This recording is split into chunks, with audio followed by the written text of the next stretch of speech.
Iran लगातार घरेलू स्तर पर अपनी जंगी बेड़े को मजबूत कर रहा है। एक से बढ़कर एक खतरनाक मिसाइलों को बनाकर अपनी सेना को ताकतवर बनाने में जुटा है।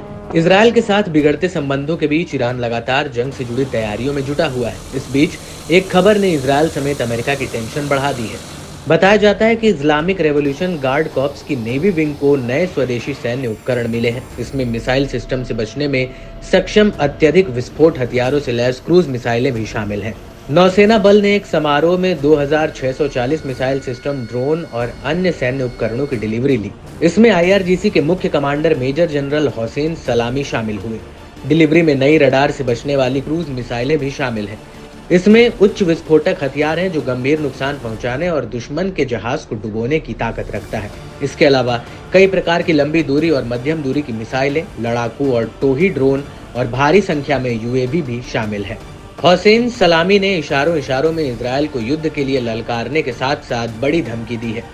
उन्होंने कहा कि आज दुनिया में देशों को मजबूत और स्वतंत्र बनने या बाहरी दबावों के आगे झुकने के बीच चुनाव करना होगा। कोई बीच का रास्ता नहीं है। राष्ट्र या तो कब्जे से आजाद होकर ताकत बढ़ा सकते हैं। नेवी युद्ध के बड़े स्तर का प्रतिनिधित्व करती है। समुद्र अपने आप में एक बहुत बड़ा जंगी मैदान है। नौसैनिक शक्तियां आमतौर पर युद्ध के सभी पहलुओं में आत्मनिर्भर होती हैं। नौसेना की लड़ाई निर्णायक होती है। सटीकता महत्वपूर्ण है। समुद्र में गति शक्ति के बराबर होती है जिससे दुश्मन को हराया जा सकता है। आपको एक ही हमले से टारगेट को खत्म करने में सक्षम होना चाहिए। नौसैनिक अभियानों में जहाजों से लेकर मिसाइलों, सुरक्षा पनडुब्बियों और बारूदी सुरंगों तक अब आर्टिफिशियल इंटेलिजेंस का इस्तेमाल अहम है।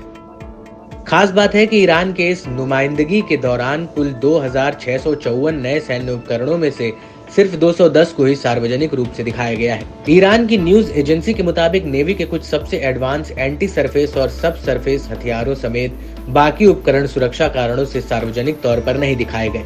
ऐसे में साफ है कि ईरान का ये सैन्य कार्यक्रम एक तीर से कई निशाने साधने भरा रहा, जहां उन्होंने अपने कट्टर दुश्मन को भी कड़ा और सख्त संदेश देने की कोशिश की। वहीं ईरान के नौसेना कमांडर ने नए सैन्य उपकरणों में शामिल किए गए सटीक और सर्जिकल स्ट्राइक ताकत के एडवांस स्टर की सराहना की। रियर एडमिरल अली रेजा तांगसिरी ने कहा, हमने जिन उपकरणों और क्षमताओं को ऑपरेट किया है उनमें इनोवेशन और तकनीकी पर खासा ध्यान दिया गया। नए हेडक्वार्टर स्मार्ट फीचर से लैस है। इसमें आर्टिफिशियल इंटेलिजेंस के इस्तेमाल ने इसकी ताकत को कई गुना बढ़ा दिया है। नए हथियारों में रडार से बच निकलने वाली क्रूज मिसाइलें शामिल हैं जो दुश्मन देश के सैन्य तंत्र का खात्मा कर सकती हैं। ऐसे में ईरान ने अपने शक्ति प्रदर्शन से अपने विपक्षियों को बड़ा और सीधा संदेश देने की कोशिश की है। गौरतलब है कि ईरान और इजरायल के बीच का तनाव चरम पर है। ऐसे में युद्ध के बढ़ते माहौल के बीच ईरान का सैन्य तौर पर मजबूत होना इजरायल के लिए चिंता का सबब बना हुआ है। वैसे तो इजरायल ने भी अपने स्तर की तैयारियां पुख्ता कर ली हैं, मगर ईरान ने अपने ही घर में बने खतरनाक हथियारों से फिलहाल इजरायल समेत अमेरिका बेखबर है। ऐसे में इजरायल की सांसें इन दिनों फूली हुई हैं।